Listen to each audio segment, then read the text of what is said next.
Joining us on the phone right now is Thomas Schutz from CAL FIRE. Thomas, thanks for joining us. Talk to us a little bit about this. You're calling it the Campo fire, correct? Correct, yeah, because of Campo Road, not because it's in the community of Campo. Talk to me about what you were dealing with, what you heard. Obviously, these high winds are a big concern right now. Certainly, yeah, the winds are definitely driving it. We do have the increased humidity that we've seen over the last few days that hasn't helped us out as much as some people might think. The winds have the ability to overcome that, and that's what's happening right now. Started out in the flats in grass and was able to really take off because of the winds pushing on it, and is now immediate threat to the structures above the fire area. You know, obviously you guys have not issued any evacuation orders or anything like that, but anytime we have a fire like this and we have winds blowing in these types of conditions, you always tell communities to get out if you feel threatened. That's the message today as well, isn't it? Absolutely. We just put that message out on our social media. Get out if you feel threatened. It's important to remember that these evacuations take time to punch in to get out, either through San Diego Sheriff or through OES.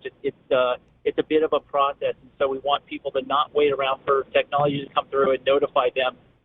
Take a look at your surroundings. If you're in one of these threatened communities, Del Rio Road, Avenida Roberta, up above the fire areas, please get out now. We have resources in the area notifying folks, but those areas are immediately threatened and likely will be under evacuation at some point, but if they're not already. But go ahead and get out of that area now if you're in that area or if you feel threatened.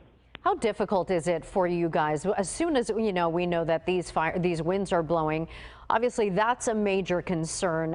Anything can spark a fire when you're here in San Diego County. I mean, let's be real, it's really fire season all year long. Talk about that a little bit too. Yeah, it certainly is. You know, we've seen multiple starts this week. We have fires year round, and sometimes when we get the good rains, they're not as critical. We're able to jump on them quickly, but you look at a fire like today, I mean, we have dozens of fire engines out there. We have 4 planes in the air dropping retardant on. We have helicopters. We have a ton of resources, and this fire is still able to threaten that community. So you look at this potential that we're seeing and the fire behavior that we're seeing in January, we know that potential is going to stick around with us, and we really just have to be safe all year round. Anytime you're doing any kind of work outside that could start a fire, just be extra fire cautious. There's no time where we can really let our guard down. We always have to make sure we're being extra safe out there. You know, Thomas, there's a lot of fuel to burn right now as well. You can see it here in our live video. You can see all of that brush and all those trees. It is really important for people to obviously make sure that, especially if they live on a hill, we're actually watching it live as obviously they're dropping some retardant on this fire right now. Skyfox high above, watching this scene. Thomas, you know, obviously clearance is a big deal, you know, and especially if you live at the top of a hill, you know, or in a canyon type area, correct? Yeah, absolutely. Clearing out that defensible space, giving yourself a buffer. You know, it's nice to think that, oh, well, you know, some people don't care that much about their structure and they think, oh, well, if it burns, so what? You know, the truth is you don't always have that option. Some people won't have time to evacuate before the fire's in their yard. So the last thing you want is to look back and realize that you didn't take the time to do the prep work and really take advantage of clearing that defensible space and hardening your home to protect it. So hopefully all these folks have done that. It'll give them a nice full buffer, and it'll give us room to work with coming into to those streets and working our way into the back and trying to hold the fire and keep it burning up to them. But defensible space and home hardening are absolutely critical.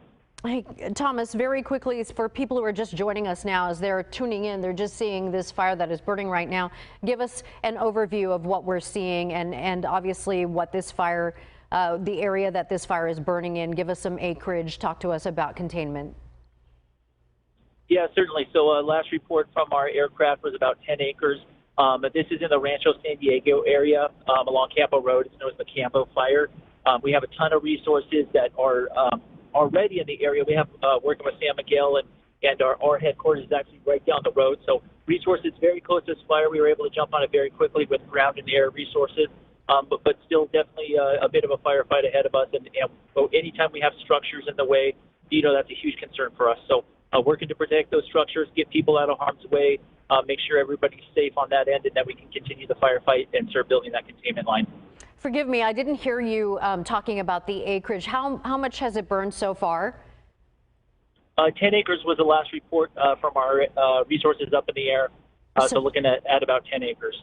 So obviously, Thomas, it is moving very quickly because that last report, when we first reported it earlier, it was just at 3 and then it jumped to 5 and now at 10. Obviously, you guys are throwing all your resources at it right now, but the winds certainly are not helping you. You know, we do have some rain in our forecast. Is that going to help at all? You know what? It might not help in the short term for this fire. We don't know when we're going to see that potential, but if this has the ability to spread, you know, hopefully we can hold it within the hardscape around it, being the homes, the roads, and whatnot. Looking forward to the future. Yes, the rain is great. It seems like we get a lot of promises of rain this time of year that just doesn't really come through for most of the county. So the rain we had at the end of December helped moisten fuels up a little bit, and then we had 3 weeks of hot, dry weather that basically undid all that rain. So we need to see a good soaking rain before we can kind of let our guard down a little bit, and we have yet to see that this season. We would love to see that in the coming days, but just because it's raining in one part of the county doesn't mean it's taking care of all the needs and bringing back that field moisture right away. So it's going to remain a concern for us. We're staffed up and ready to go, but hopefully we can get a hold of this fire, and we just need the public to continue to be safe throughout this week. Captain Schutz, this is Phil Blauer in the studio. Let me ask you a couple things. We see the terrain there. It's not exactly easy. It's pretty hilly in that area. It's very brushy. It looks green, but that's very deceiving. I noticed that you were talking about some streets for potential evacuations. I'm even looking at a map. I think you said Avenida Roberta. Can you bring us up to speed on, you know, those flames have come awfully close up to those homes there. Can you tell us exactly what streets that you're looking at this point?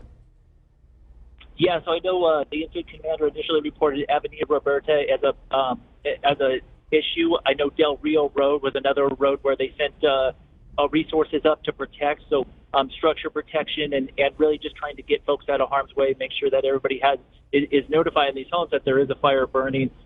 Huge concern for us. Anytime there's a structure threat, that is our number one concern, and we're going to divert our resources to getting folks out of harm's way first, and then we'll work on really buttoning up the edges of the fire and going with that avenue. But obviously life safety is always going to be our number one priority.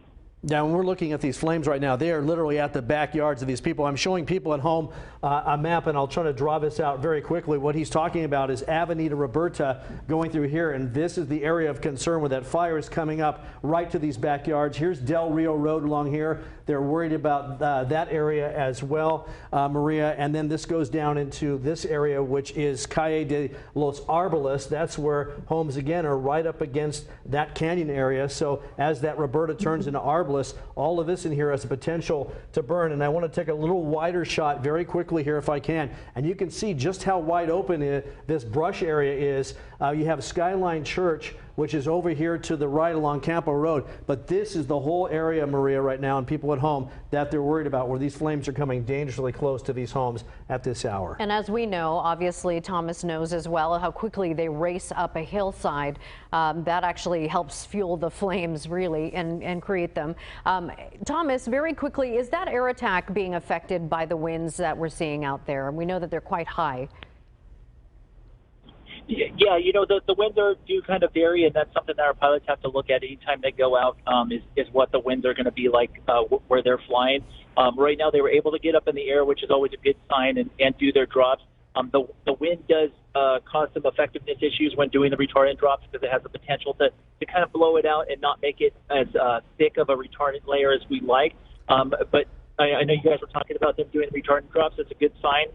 They do have the ability to change their coverage levels and make some changes on their side of things. And then the helicopter drops. Whenever the helicopters are coming in, they're able to pinpoint a little bit better. Still very difficult and challenging in these winds, but they're making it happen. And that's our air assets are a huge benefit to us. And I'm really sorry I'm going to have to jump off, but thank you guys so much for having us and for helping get the message out. CAL FIRE Captain Thomas Schutz, thank you so much. We always appreciate having you on to help break it down for us. Thank you.